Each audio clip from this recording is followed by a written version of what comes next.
Ravi de vous retrouver pour ce nouveau numéro du Dessous des cartes. Aujourd'hui, nous vous emmenons dans les Alpes. Et nous démarrons cette émission en Savoie, à l'hiver 2020-2021. Vous le savez, en raison de la pandémie, les remontées mécaniques ont été mises à l'arrêt, avec un manque à gagner considérable pour les professionnels du tourisme de montagne. L'occasion pour eux de mesurer leur dépendance au ski alpin et d'anticiper ce que le réchauffement climatique entraînera de toute façon dans quelques années, à savoir la fonte du manteau neigeux et donc la fermeture d'un nombre important de stations. Alors nous avons voulu, nous aussi, sortir nos cartes des Alpes, ce paysage qui semblait au départ infranchissable, devenu étonnamment ouvert de par les passages, tunnels et autres infrastructures que les Européens ont su aménager. Nous verrons en effet que les Alpes, c'est aussi une histoire européenne qui a conduit différents États, 8 au total, à s'entendre tant bien que mal pour co-gérer un espace atypique, en faire un trait d'union entre les hommes. Car vu du ciel, les Alpes forment un bloc de 1200 km séparant l'Italie du reste de l'Europe. Cette chaîne de montagnes est jeune, moins de 100 millions d'années. On voit ici les vallées, les forêts, plus de 45% de l'espace alpin, et bien sûr les sommets qui accentuent ce côté infranchissable. Certains sont célèbres, en Allemagne la Zugspitze, en Autriche le Großglockner, en Slovénie le Triglav. Surtout, 82 sommets dépassent les 4000 mètres, 48 en Suisse, comme le Cervin, 38 en Italie, comme le massif du Mont-Rose, et 24 en France, avec le célèbre Mont Blanc, bien sûr, qui culmine à plus de 4800 mètres. Ce bloc alpin est en effet divisé entre 8 États, Autriche, Italie, France, Suisse, Allemagne, Slovénie, Monaco et Liechtenstein. Une cohabitation qui connaît parfois quelques accros. Par exemple, depuis 150 ans, Rome et Paris se chamaillent le Mont Blanc. Pour Rome, le toit de l'Europe est binational, car la frontière passerait ici sur la ligne de partage des eaux. Mais pour la France, qui se base, elle, sur un autre tracé de 1865, le Mont Blanc est 100% français. Un micro-conflit non résolu à ce jour est parfois relancé par les nationalistes. Mais globalement, les 8 colocataires des Alpes ont appris à co-gérer cet espace européen unique de 190 000 km², un tiers de la France. Depuis 1991, ils sont en effet liés par un traité de protection des Alpes, nommé la Convention alpine, qui souligne les enjeux communs et dont les contours nous servent ici de base. De fait, il existe de nombreuses problématiques communes aux 15 millions d'habitants des Alpes. Ainsi, partout, les régions de haute montagne se dépeuplent au profit des vallées et des zones urbaines.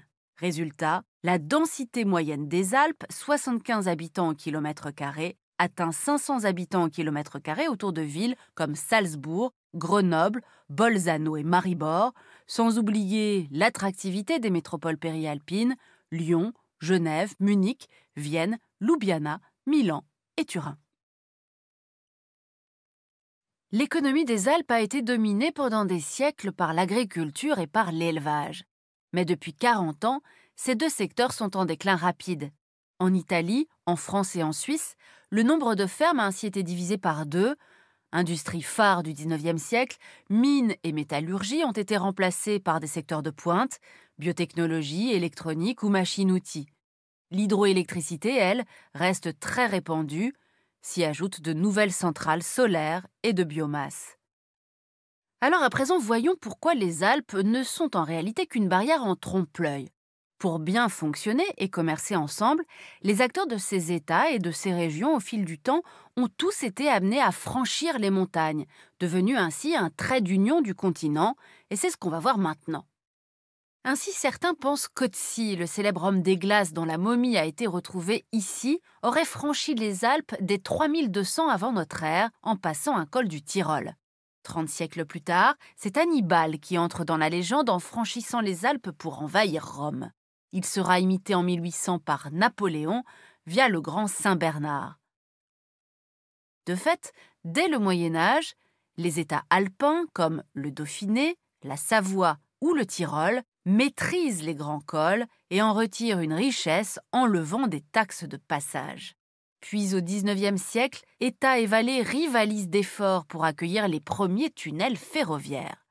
En Suisse, plusieurs trajets sont ainsi étudiés, col du Spluggen ou du Simplon, mais c'est celui du Saint-Gothard le plus court qui l'emporte. Ainsi, après 10 ans de travaux, ce tunnel qui est une véritable prouesse technologique va relier via la Suisse deux jeunes États ambitieux tout juste unifiés, l'Allemagne et l'Italie. Les grands tunnels routiers les complètent, entre 1965 et 1994, celui du Mont Blanc bien sûr, 11 km de long sur la route Paris-Rome, le Tauern, 6 km de long, l'Arlberg, 14 km, ou encore le tunnel du Fréjus, 13 km. En tout, cela donne aujourd'hui 7 grands couloirs alpins. Les passages France-Italie et Autriche-Italie restent dominés par le fret routier, encombrant, polluant et dangereux. On se souvient des grands incendies de tunnels, Mont-Blanc et Tauern en 1999 et du Saint-Gothard en 2001. Face à cela, la Suisse a choisi de transférer l'essentiel de son fret sur rail suite à un référendum populaire initié par les écologistes en 1994. Elle a inauguré 2 nouveaux tunnels de base ferroviaire, le Lotsberg, 34 km de long, et surtout le Saint-Gothard, 57 km, record mondial, qui relie 2 capitales économiques, Zurich et Milan.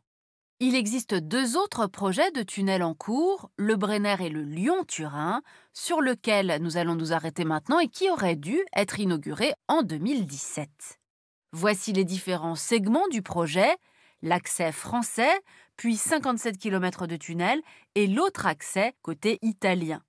Mais les opposants à ce grand projet européen dans la vallée de Suse dénoncent un projet imposé par le haut, niant l'échelon local, et qui est particulièrement coûteux, ajoutent les nouveaux maires écologistes de Lyon, Grenoble et Turin. De fait, depuis un siècle, les Alpes sont à l'avant-garde de la protection de la nature en Europe. En 1914, la Suisse y crée son premier parc naturel et aujourd'hui, 28% des Alpes sont protégées par de multiples parcs nationaux et régionaux, réserves de biosphère, bien protégées par l'UNESCO et l'Union européenne. Voilà, les 8 États alpins ont donc bien appris à co-gérer les Alpes, cet espace singulier, en multipliant les points de passage entre eux. Mais depuis le début du XXe siècle, la plupart de ces États sont aussi marqués par une autre révolution, celle des sports d'hiver, bien sûr. Cet or blanc a bouleversé la physionomie, l'économie et l'environnement de toute la région. Et vous allez découvrir que ce sont des militaires qui, un beau jour, ont chaussé des skis. Lieux de rencontre, les Alpes ont en effet aussi été des lieux de batailles sanglantes. Les forts contrôlaient les vallées comme à Briançon, les troupes de montagne parcourant les sommets. En 1903, la garnison de Briançon ouvre sa première école de ski, diffusant sa pratique via des compétitions entre militaires. Par ailleurs, dès 1885 à Saint-Moritz, les touristes anglais férus d'alpinisme ont découvert la luge et le ski, les sports d'hiver sont nés. Dans les années 1920, on ouvre les stations de Zermatt, Gstaad, Megève. Enfin, en 1924, les premiers Jeux olympiques d'hiver ont lieu à Chamonix, bientôt suivis des premiers remonte-pentes. Dans les années 1960, ce modèle encore villageois s'industrialise pour répondre au tourisme de masse. Suite au fameux plan neige en France, les promoteurs construisent 150 000 lits sur des sites vierges. L'architecture de ces stations intégrées, comme La Plagne ou Avoria, évoque de véritables villes, mais en pleine montagne. Résultat, parmi les 6 premiers pays de sport d'hiver, 4, France, Autriche, Italie et Suisse, sont alpins, les 2 autres étant les États-Unis et le Japon. Dans le monde, 4 skieurs sur 10 descendent des pistes alpines. Le massif compte un tiers des stations du globe, 1710 très exactement, et 80% des plus grandes stations, celles de plus de 100 000 journées skieurs par an. Au sommet, on trouve Ski Arlberg et Brixental, en Autriche, plus de 2 millions de journées ski en 2020, tout comme en France, la Plagne. Cette industrie très lucrative fournit 12 à 15% des emplois des Alpes, même si la moitié sont des saisonniers. Mais cette monoactivité est aujourd'hui bien sûr ébranlée par la pandémie de la Covid-19 et surtout par le changement climatique qui bouleverse l'enneigement, et c'est ce qu'on va voir maintenant. L'arc alpin, en effet, se réchauffe 2 à 3 fois plus vite que le reste du globe. Déjà plus 2 degrés depuis 1850, plus 4 ou 5 degrés attendus d'ici la fin du siècle. Première victime, les glaciers qui ont perdu la moitié de leur superficie. On voit ici le recul prévu d'ici 2100 du glacier d'Aletsch en Suisse, le plus grand glacier d'Europe continentale. À Chamonix, la mer de glace a reculé de 2,7 km depuis 1900. D'ici la fin du siècle, il ne devrait plus y avoir de glacier en dessous de 3500 mètres. Bien sûr, les conséquences sont nombreuses: manque d'eau dans certaines vallées, fragilisation locale de forêts de résineux, rarification de certaines espèces comme le lièvre variable. Et surtout, fonte du permafrost, ces sols et parois toujours gelés qui sont le ciment des hautes montagnes. Depuis 2007, cette fonte a provoqué plus de 1200 écroulements de roches dans les massifs alpins. Et voilà pour cette randonnée en carte à travers les Alpes où comment l'homme a dompté un paysage qui lui semblait au départ infranchissable et comment les Européens ont su s'entendre pour le co-gérer. Sauf que l'homme est sans doute allé trop loin dans sa volonté de dominer et d'adapter à sa guise ces paysages atypiques. Aujourd'hui, entre pandémie et réchauffement climatique, le monde alpin est à un tournant et les Européens des Alpes auront intérêt à s'entendre pour, ensemble, réinventer leur territoire. Et pour aller plus loin, aux éditions Autrement, cet atlas Savoie-Mont-Blanc, co-rédigé par Olivier Pasquet, Christophe Gauchon et Lionel Lasslaz, avec qui nous avons préparé cette émission. Ainsi s'achève ce nouveau numéro du Dessous des cartes. Rendez-vous bien sûr la semaine prochaine, même endroit, même heure. Et d'ici là, n'oubliez pas notre site internet arte.tv. À bientôt.